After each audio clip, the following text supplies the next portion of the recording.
cause of death was getting shot, and they found him without his head. How and why the successful engineer was allegedly murdered by his childhood friend. Elijah Bradley had recently celebrated his 24th birthday. A recent NAU grad and project engineer, often seen smiling and joyous in pictures like this, how his family remembers him. They struggle to understand his recent murder, leading to the arrest of a friend Elijah trusted. You hear about this like on podcasts and stuff, and like you never think it would happen to somebody that you love. A close relative of Elijah's, who asked to remain anonymous, says they reported Elijah missing to the Gilbert Police Department on August 15th. He missed work, and unusually, his mom hadn't heard from him either. They say Elijah's mom had the Life 360 app on her phone and tracked her son's phone to a place they knew. She signed back in and saw that his last location was at Sam's apartment, and then all of a sudden his phones were just off. Samuel Stephen Bush, April 27th, 2001. His last location was at Sam's apartment, and then all of a sudden his phones were just off. The relative says 23-year-old Samuel Bush was a childhood friend of Elijah's, but when confronted about Elijah's phone pinging their last, told his family he didn't know where Elijah was. That's when Elijah's family called Toyota to see if they could get the GPS coordinates of his car, which they relayed to police. They gave him the coordinates that the car was in the middle of nowhere. The desolate desert near Gila Bend, a new lead for police. That's where they not only found his car, but the remains of Elijah Bradley on August 19th, days after he was reported missing. This relative describes what they were told about the conditions, far more heinous than expected. I was told his cause of death was getting shot in the back, and that they found him without his head. And something so cruel and so graphic. Like, it's almost crazy to think that somebody is capable of doing that. These are some of the worst details that we've heard recently, and all of the developments we've learned today took a lot of uncovering bit by bit because some of the case documents were sealed today. But we now know when Elijah Bradley was reported missing in mid-August, his remains were actually out near Gila Bend. His family now trying to piece together how and why the successful engineer was allegedly murdered by his childhood friend. Elijah Bradley had recently celebrated his 24th birthday. A recent NAU grad and project engineer, often seen smiling and joyous in pictures like this, how his family remembers him. They struggle to understand his recent murder, leading to the arrest of a friend Elijah trusted. You hear about this like on podcasts and stuff, and like you never think it would happen to somebody that you love. A close relative of Elijah's, who asked to remain anonymous, says they reported Elijah missing to the Gilbert Police Department on August 15th. He missed work, and unusually, his mom hadn't heard from him either. They say Elijah's mom had the Life 360 app on her phone and tracked her son's phone to a place they knew. She signed back in and saw that his last location was at Sam's apartment, and then all of a sudden his phones were just off. Samuel Stephen Bush, April 27th, 2001. The relative says 23-year-old Samuel Bush was a childhood friend of Elijah's, but when confronted about Elijah's phone pinging their last, told his family he didn't know where Elijah was. That's when Elijah's family called Toyota to see if they could get the GPS coordinates of his car, which they relayed to police. They gave him the coordinates that the car was in the middle of nowhere.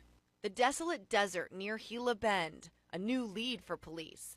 That's where they not only found his car, but the remains of Elijah Bradley on August 19th, days after he was reported missing.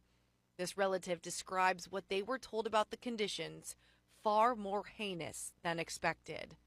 I was told his cause of death was getting shot in the back, and that they found him without his head. And something so cruel and so graphic. Like, it's almost crazy to think that somebody is capable of doing that. Sam Bush was arrested a day after the discovery, but at that point only for growing and distributing marijuana and mushrooms from his apartment. Then, just yesterday, slapped with second-degree murder and concealing body parts charges too. As for a motive, Elijah's family is completely confused. We honestly don't know. He was Sam's best friend. He was Sam's only friend. While they hope to understand more in the coming weeks, they are choosing to celebrate a life well lived, a life that was just getting started. Just how accomplished he was, and how successful he was going to be, or he could have been. Samuel Bush is now being held on a $1.5 million cash-only bond, an extremely high bond for a second-degree murder charge. Guys, there's so much to this. Just the details that authorities told the family member is heartbreaking. To hear it as a complete stranger, I can't imagine as a loved one having to hear that. I know that they want so many more answers. Do they know what exactly detectives, what they were able to lead to the suspect there to make that arrest? So that's what we don't know, because that information specifically was sealed in those court documents. So it could be anything from DNA that tied them together. It could be cell phone evidence. It could be other data that was driven to that location. It could be surveillance video. It could be a combination of all of those things. And we're hoping to learn that soon. Of course, for the family, they want all the answers too. And they have started a GoFundMe page to raise money for his funeral expenses and for his mom, who is grieving right now. We'll have that link on our website. Yeah, I mean, good on the family for doing everything they did to locate him, to Had call, they not to call the car Toyota. company. Yeah, but otherwise I have no words for this. This is Yeah. just It's awful. pretty brutal. Yep. Thank you.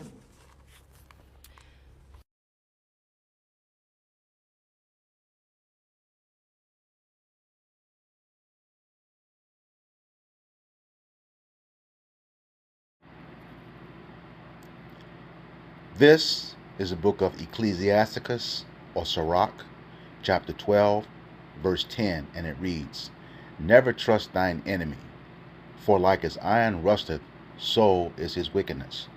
Giving all praises, glory, and honor to Yahweh, Bahashem, Yahweh Shai, Bahashem, Raha Kakwadash. Double honors to the apostles and elders of Great Millstone who rule well in teaching us this 100% truth. Salutations to them and my fellow Akim who labor in this truth week in and week out on the highways and byways. Also salutations to the hopeful elect of the scattered 12 tribes of Israel, scattered to the four corners of the earth, that be like unto the speckled bird, also known as your Israelite foreigners and your so-called Negroes, Latinos, and Native Americans. To you, I say Shalom.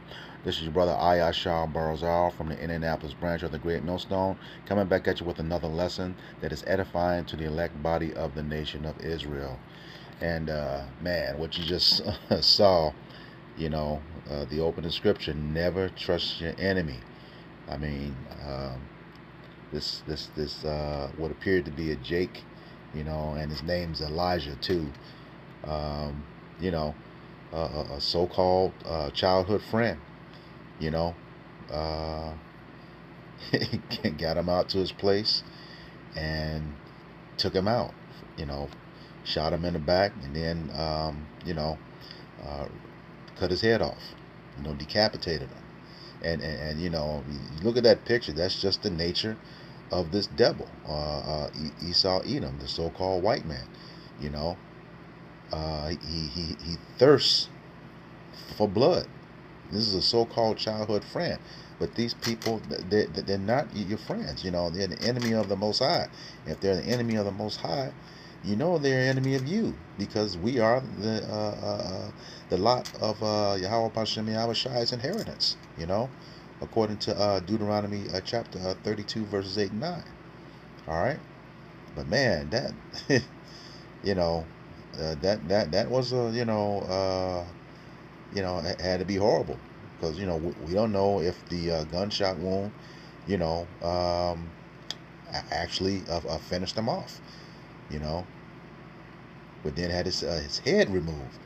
That's just demonic, but that's the way this devil is going to be. You know, we know on the big stage it's going to be, you know, it's going to be the governments, you know, of Esau Edom, you know, the elites who want to take Jake out, but that spirit is in all of them, all the way down to the lowest level, as you just saw in this video. All right, but Jake is going to get enough. Is going to get enough for not being circumspect around this devil, man. That's just the way they are. The scriptures tell us to never trust them. Okay, let me get back in this scripture. It says, "Never trust thine enemy." Sirach chapter 12, also called Ecclesiasticus chapter 12, verse 10. It says, "Never trust thine enemy, for like as iron rusteth, so is his wickedness." So pretty much, it is guaranteed for iron to rust. Therefore, it is guaranteed for this individual, Esau, Edom, the so-called white man, to be wicked. Point blank, period. That is the way he is created. Okay? That is the way he will never be upright. All right? Let me go get this scripture, this precept, and come back. This is Ecclesiastes. I believe it's chapter 7. Let me try 13. Yeah. "Consider the work of Yahweh by Hashem Yahushai, for who can make that straight which he hath made crooked?" All right? That is the nature of this man. He will never be upright. Okay? Never. And they're not going to change, but Jake believes they are. Okay? Every time they do something that Jake likes, oh, they can come to the cookout, man. Miss me with that shit. you know, don't trust this devil. I lived up north from where I am now, and for like 6 years, and every time I was invited to go, and I didn't even have the truth at this time. That's just how I know that Yahweh Hashem Yahushua was with me. you know every time I was invited to go hunting with him, the answer was always no. No hesitation. I got something to do. Nah, I can't go with y'all. you know and each time you see, when Jake is alone with them, somehow Jake dies and nobody knows what happens. Just like you had that woman that went to that sleepover, in Forsyth County. She's sitting on a couch with nothing but Edomite women, so-called white women, and she's in the spirit world now, okay, because she trusted him. All right, and that it hasn't been solved yet. All right, it has not been solved yet. So yeah, that's just the way this dude is. But this Elijah kid, he trusted him. And get back to Sirach, Ecclesiasticus chapter 12. All right, verse 11. Though he humble himself and go crouching, take good heed and beware of him, and thou shalt be unto him as if thou hast wiped a looking glass, and thou shalt know that his rust hath not been altogether wiped away. All right, and that's the thing. This was a childhood friend, as the family describes it. Okay, a childhood friend, long time. So Elijah trusted him. All right, he trusted him, unfortunately. All right, but like the scripture says here, it's like if you wipe the looking glass. That wickedness was there and was never leaving.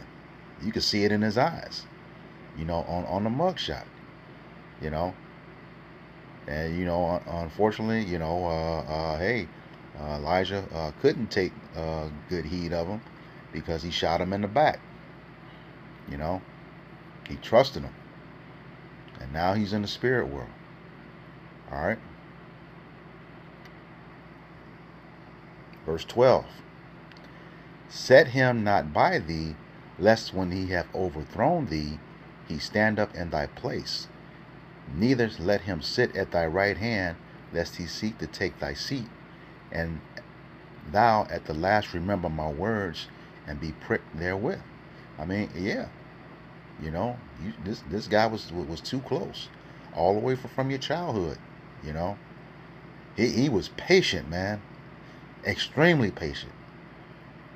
From a childhood friend. I don't know at what age that started, but you went from childhood to teens to an adult. And for what seems to be no apparent reason, he took you out. But the Lord is telling us not to trust him. Well, you're going to remember those words when you do. Should you be alive to do it? All right? Yeah. Should you be allowed to do it? Verse 13. Who will pity a charmer that is bitten with a serpent, or any such as come nigh wild beasts? All right, and that's the thing, that serpent in the garden, was with Cain, and now it's with Esau, Edom. All right, he's also that beast because he doesn't have the law. All right, he does not have the law. Yeah, and what Psalms 50, 16 and 17. Let me get those. Well, first of all, let me just show how he's a beast. This is Psalms.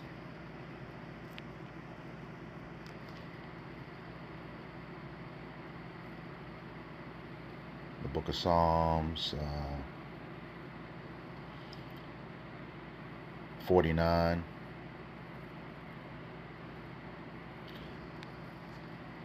And 20. All right. And it says, man that is in honor and understandeth not is like the beasts that perish. All right. Man that is in honor and understandeth not is like the beasts that perish. Okay. So that's the thing. This kid Elijah didn't understand what his honor was, and what is that honor. This is the book of Baruch in the Apocrypha, chapter 4 and verse 1. And it reads, this is the book of the commandments of Yahweh Bashem Yahushai, and the law that endure forever. All they that keep it shall come to life, but such as shall leave it shall die. All right. So even though his name was Elijah, maybe he did not understand. Well, I'm not going to say maybe. This guy was his friend. It's obvious he didn't understand what his honor was, which is what I'm going to get to. All right. And it reads, turn thee, O Jacob, and take hold of it. Walk in the presence of the light thereof, that thou mayest be illuminated. All right. That people supposed to see that light on us when we have this truth. But you got to understand it. All right. Here it is.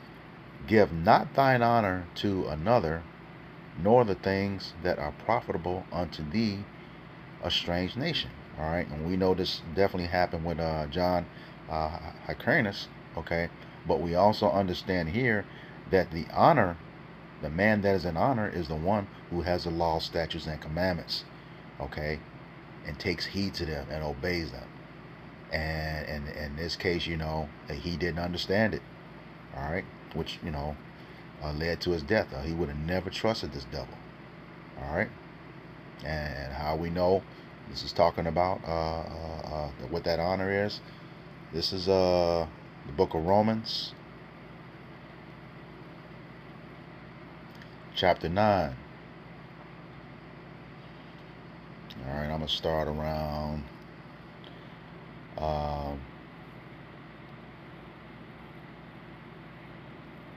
verse 10. All right, then jump down.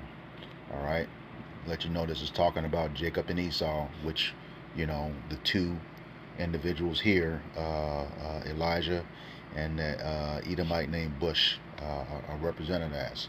All right. Jacob and Esau, and this is, assuming that Elijah's father is a Jake. All right, grandfather. All right, Romans 9, chapter 9, verse 10. And not only this, but when Rebekah also had conceived by one, even by our father Isaac, for the children being not yet born, neither having done any good or evil, that the purpose of Yahweh Bashem Yahushai according to election might stand, not of works, but of him that calleth. it was said unto her, the elder shall serve the younger. And when you go back to Genesis 25 and 25, we know that Esau, the so-called white man, is the elder, okay? And Jacob is the younger, all right? Verse 13, as it is written, Jacob have I loved, but Esau have I hated, all right? And that's quoted from the book of Malachi, chapter 1, verses 2 and 3, all right? And slide down, still talking about him, all right? Romans 9 and 21. Hath not the potter, hath not the potter power over the clay of the same lump to make one vessel unto honor and to another unto dishonor? Let me read that again. Romans chapter 9 verse 21. Hath not the potter power over the clay of the same lump to make one vessel unto honor and another unto dishonor? Okay? So those twins, came from the same seed. Okay? One in honor, unto honor, and another unto dishonor. All right? That honor is Jacob. Also Israel, according to Genesis chapter 32 and 35. And the vessel unto dishonor is Esau, the so-called white man, the wicked, according to Malachi 1 and 4. All right? Just to prove that, extend that fact a little bit further, let's go to, I believe it's 2nd Ezra 3.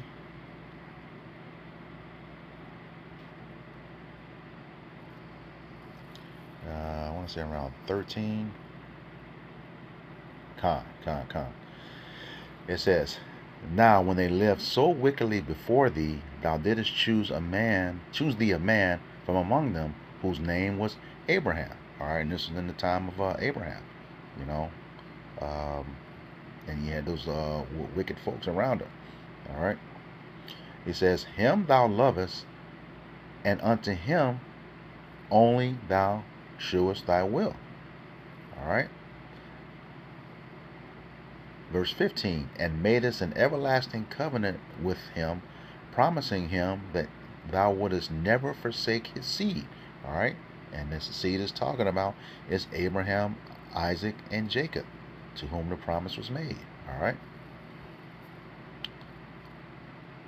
Verse 16, and unto him thou gavest Isaac, and unto Isaac thou gavest Jacob and Esau.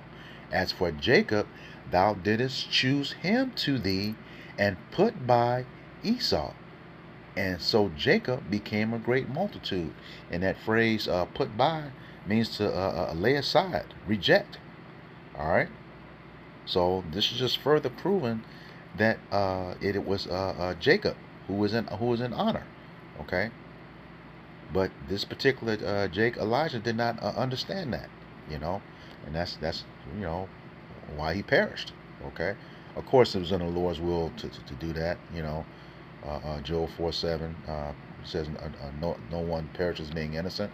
So that was probably judgment, and that was a harsh judgment for a transgression that was either committed in what was his current life or prior life.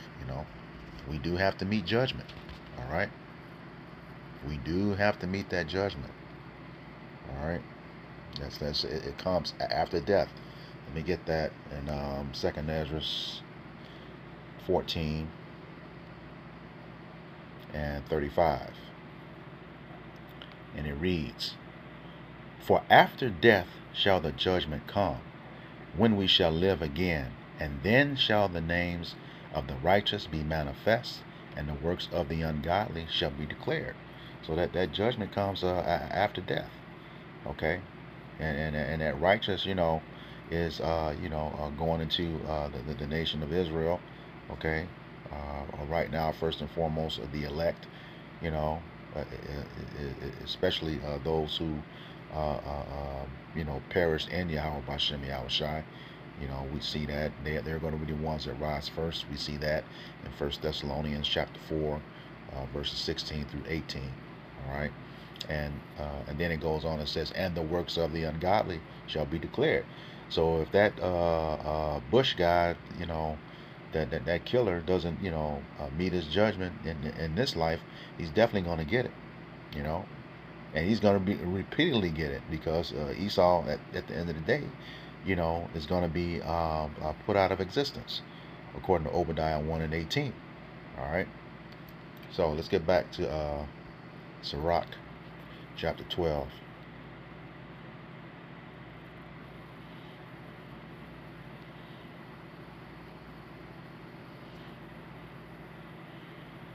All right. Verse 14. So that one, Slakia, so one that goeth to a sinner and is defiled with him in his sins, who will pity? There's no, I mean, this guy had great accolades as being an outstanding student and engineer, but, we don't know what he was doing with this guy. You know, we have no idea what kind of stuff, what he was into with this guy. And it's like, it says, who will pity? Who will pity? But he's in his right mind now. All right. He's in his right mind now. But yeah, man, yeah, you call that guy a friend, you know. You gotta be very careful who you call friends. All right, and associate yourself with. Let me back that up. This is First Corinthians 15 and 33. Be not deceived. Evil communications corrupt good manners. And this was called your childhood friend. Okay, a man of the nation of Edom, the wicked. All right. So no matter what, what was said, on the news about you, by your family, that's what they, said. But for this guy to do this to you, man, he had to have some stuff really, really going on in that brain of his, and you called him a friend. All right. So, and this is what happened. Back to Sirach chapter 12.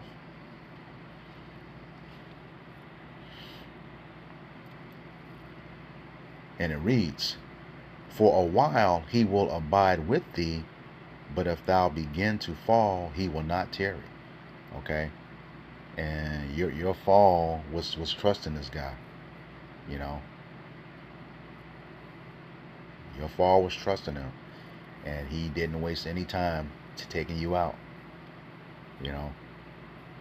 Verse 16. An enemy speaketh sweetly with his lips. He is your childhood friend.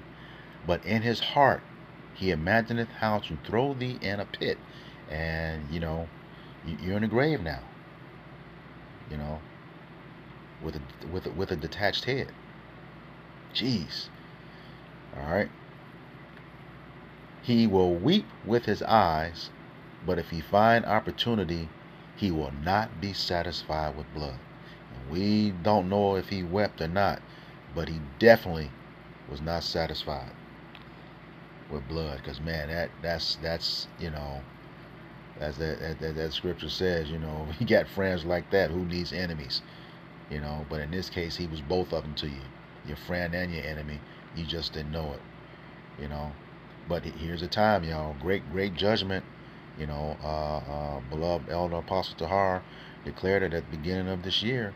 The hopeful year of Jacob's trouble, and we are seeing judgment left and right. Every single day.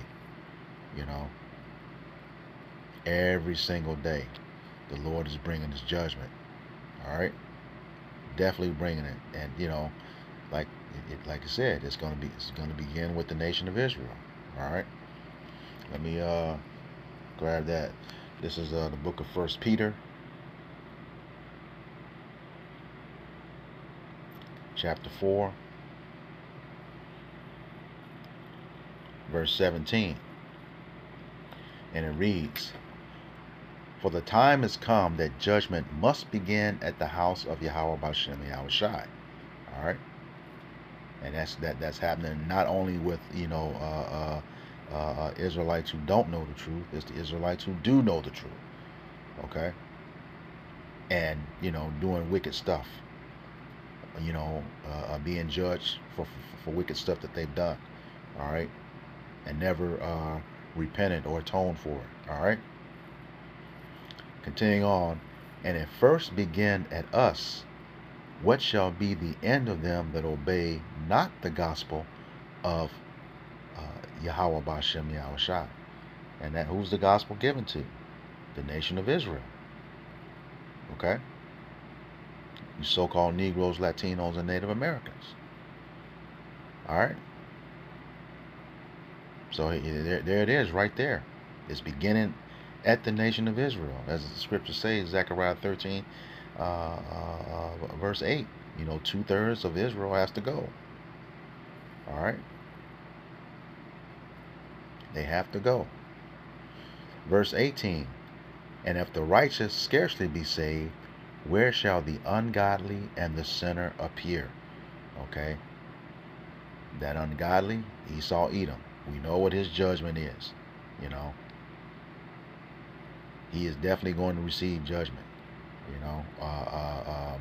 Like it says, Job 21 and 30. Let me get that. Job 21 and 30. That the wicked is reserved to the day of destruction. They shall be brought forth to the day of wrath. All right? Man. Yeah, Esau, you got a hell of a lot to pay for. Okay? That the Lord is just letting that tab, build up and build up and build up and build up. All right? Back to that 1 Peter 4. 18. It says, and if the righteous scarcely be saved, barely by the skin of our teeth, blink of an eye, whatever you want to call it, it's going to be scarcely, almost, in the nick of time. All right. Where shall the ungodly and the sinner appear? You're going to get death, point blank, period. And that's what happened here with this kid. Uh, once again, Job 4 and 7 says, no one perishes being innocent. So, I mean, that was a heavy judgment, man, by a so-called friend. A so-called friend. So with that, I hope this lesson was edifying to the elect body of the nation of Israel. Once again, going to give all praises, glory, and honor to Yahweh, Bahashem, Yahweh Shai, Bahashem, Rahakakwadash. Double honors to the apostles and elders of Great Millstone who rule well in teaching us this 100% truth. Salutations to them and my fellow Akim who labor in this truth week in and week out on the highways and byways. Also salutations to the hopeful elect of the scattered 12 tribes of Israel, scattered to the four corners of the earth that be like unto the speckled bird, also known as your Israelite foreigners, and your so-called Negroes, Latinos, and Native Americans. To you, I say Shalom, Kwam Yasharallah. Never trust this man, Jake. It's getting down to the wire. They know they have a short time. And, if they know they're going down, they're going to take you with them. So keep your distance away from these people. Not only those people, our people who trust those people, and our people who trust, the powers that be. It's a snare. All right. So with that, Shalom.